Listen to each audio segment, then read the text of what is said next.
Hello friends, मैं नागेंद्र खरे legal wings platform पर आपका स्वागत है। और जैसा कि आप सब देख चुके होंगे, सुबह हमारे प्लेटफॉर्म पर सुबह एक नोटिफिकेशन जारी किया गया है जिसमें बताया गया है कि उत्तर प्रदेश इलाहाबाद हाई कोर्ट ने आरओ और एआरओ की जगह निकाली हुई है। आरओ मतलब रिव्यू ऑफिसर, मतलब समीक्षा अधिकारी, और एआरओ मतलब असिस्टेंट रिव्यू ऑफिसर, सहायक समीक्षा अधिकारी। ये दो तरीके की वैकेंसी आती हैं। एक उत्तर प्रदेश पीसीएस निकालता है और इस बार निकाली हुई है आपके इलाहाबाद हाई कोर्ट ने। इसके लिए जो पोस्टिंग होगी वो आपके इलाहाबाद हाई कोर्ट में ही आपकी पोस्टिंग रहेगी, जहां पर आपको समीक्षा अधिकारी के रूप में या सहायक समीक्षा अधिकारी के रूप में पोस्टेड किया जाएगा। इस बार पेपर कंडक्ट करा रहा है आपका इलाहाबाद हाई कोर्ट। वैकेंसी आपने देख ली होंगी, साइट पर नोटिफिकेशन के साथ साथ एडवर्टाइजमेंट भी अपलोड है। आरओ की जो वैकेंसी है उनकी संख्या है 46 और एआरओ की जो वैकेंसी है वो है 350। 2019 का जो पीसीएस द्वारा दिया गया एआरओ का या आरओ का एग्जाम था, समीक्षा अधिकारी और सहायक समीक्षा अधिकारी का, उसको मैंने क्रैक किया हुआ था। मैं उसके मेंस को भी मैंने क्रैक किया था। क्योंकि उसमें इन्होंने हिंदी की टाइपिंग मांगी हुई थी तो वो कवर करना पॉसिबल नहीं हो पाया, इसलिए मैं इन टाइपिंग के टेस्ट से वापस हुआ था।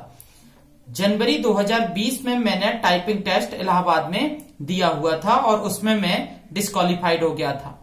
तो पेपर की एक स्ट्रेटजी बनाकर, एक रणनीति बनाकर आरओ और एआरओ के एग्जाम को क्रैक किया जा सकता है।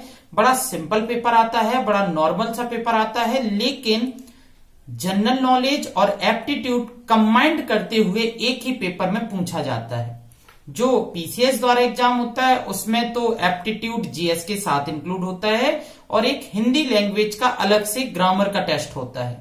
लेकिन इसमें उसने एक ही टेस्ट में आपको 200 क्वेश्चंस के माध्यम से सब पूछना है उसको।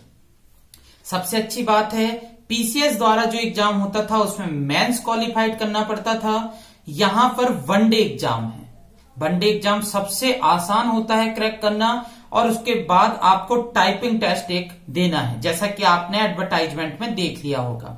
हम इसके सिलेबस पर बात करते हैं। देखिए, सामान्य विज्ञान आपको पढ़नी है।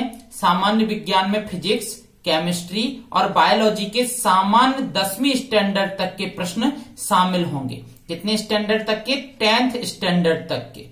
ठीक है। इतिहास मतलब हमें भारतीय इतिहास पढ़ना है, प्राचीन, मध्यकालीन और आधुनिक, और साथ ही साथ इतिहास में शामिल होगा भारत का स्वतंत्रता संग्राम, मतलब 1857 से लेकर 1947 तक का इतिहास का जो मूवमेंट है, भारतीय इतिहास का जो स्वतंत्रता संग्राम है जिसमें कांग्रेस ने और क्रांतिकारी गतिविधियां हुई हैं, वो सब इसमें इंक्लूड रहेगा। विश्व और भारत का भूगोल आपको पढ़ना है, मतलब वर्ल्ड का ज्योग्राफी आपको देखना है। विश्व भूगोल में हमें भौतिक भूगोल से उठाते हुए उसको रीड करना पड़ेगा। पूरे महाद्वीपों में कौन कौन सी चीजें हैं, कौन से देश हैं, कौन सी नदियां हैं, कौन से पहाड़ हैं, कौन से ज्वालामुखी हैं, वगैरह वगैरह। और फिर साथ ही साथ भारत का भूगोल भी पढ़ना है। भारतीय संविधान पढ़ना है और राज्य व्यवस्था पढ़नी है, मतलब पॉलिटिकल स्ट्रक्चर कैसा है हमारे भारत का। तो संविधान पढ़ते हैं, उसके साथ साथ राज्य व्यवस्था शामिल होती चली जाती है। भारतीय अर्थव्यवस्था पढ़नी है, हमारी इकोनॉमिक्स स्थिति कैसी है, हमारी अर्थव्यवस्था कैसे चल रही है, हमारी बैंकिंग प्रणाली कैसी है, वगैरह वगैरह। ठीक है। अर्थ मतलब पैसे से संबंधित जितनी चीजें होंगी वो सब भारतीय अर्थव्यवस्था के अंतर्गत आ जाएगी। साथ ही एनवायरमेंट पढ़नी है, सामान्य पर्यावरण। सामान्य पर्यावरण के अंतर्गत पर्यावरण से जुड़ी हुई जैव विविधता वाले टॉपिक हो जाते हैं आपके। संकटापन्न जीव जंतुओं के नाम आ जाते हैं, वनस्पतियों के नाम आ जाते हैं। ठीक है। वो कुछ विज्ञान की या भौतिकी की ऐसी शाखाएं पढ़ लेंगे जो पर्यावरण से संबंधित हैं। बड़े बेसिक से प्रश्न आएंगे। साथ ही उत्तर प्रदेश का सामान्य ज्ञान आपको पढ़ना पड़ेगा। उत्तर प्रदेश के सामान्य ज्ञान में नदियां, वहां का क्षेत्रफल, वहां की जनसंख्या, वहां के विश्वविद्यालय, वहां का कल्चर, सब कुछ उसमें आ जाएगा। करंट अफेयर्स पढ़ना है। करंट अफेयर्स में शामिल होगा इंटरनेशनल करंट अफेयर्स और नेशनल करंट अफेयर्स। साथ ही साथ उत्तर प्रदेश का करंट अफेयर्स भी शामिल होगा, वो इसके साथ शामिल इंक्लूड माना जाता है। एप्टीट्यूड में कुछ मैथ के प्रश्न आएंगे, मैथ भी जो पूछी जाएगी गणित वो सामान्य अंक गणित होगी जो 10वीं स्टैंडर्ड तक की होगी, जो एक सामान्य व्यक्ति क्रैक कर सकता है। साथ ही साथ रीजनिंग के प्रश्नों की संख्या ज्यादा होगी जो बड़ी आसान होती है। रीजनिंग पढ़ना कठिन नहीं है, मैथ को सुनकर थोड़ा सा डर जरूर लगता है पर रीजनिंग को समझना कठिन नहीं है। रीजनिंग के प्रश्न तर्क शक्ति पर आधारित होते हैं जिन्हें हम आसानी से सीखकर कुछ ट्रिकों के माध्यम से सीख सकते हैं। अगला है सामान्य इंग्लिश और सामान्य हिंदी। इसमें आपको ग्रामर का नॉलेज होना चाहिए। भाई आप जुडिशियल एग्जाम के लिए सामान्य इंग्लिश और सामान्य हिंदी पढ़ते ही हैं, वही आपके यहां काम आने वाली है। और कंप्यूटर सामान्य ज्ञान, कंप्यूटर के कुछ प्रश्न होंगे, चूंकि 200 प्रश्न आने वाले हैं इसलिए इतना लंबा सिलेबस है।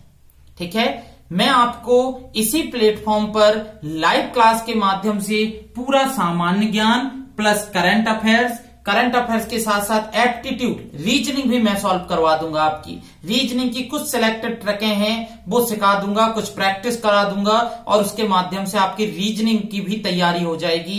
साथ ही साथ सामान्य हिंदी भी मैं आपको बताऊंगा कि किस तरीके से कौन से पोर्शन आपको तैयार करने हैं और किन पोर्शन को तैयार करके आप बहुत जल्दी एमसीक्यू टाइप के प्रश्नों को क्रैक कर पाएंगे।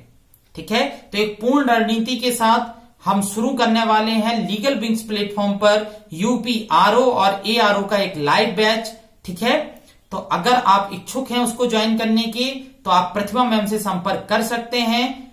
लीगल विंग्स प्लेटफॉर्म पर पढ़ाऊंगा मैं आपका एक बहुत बड़ा पोर्शन आरओ और एआरओ का कंप्लीट कराने वाला हूं।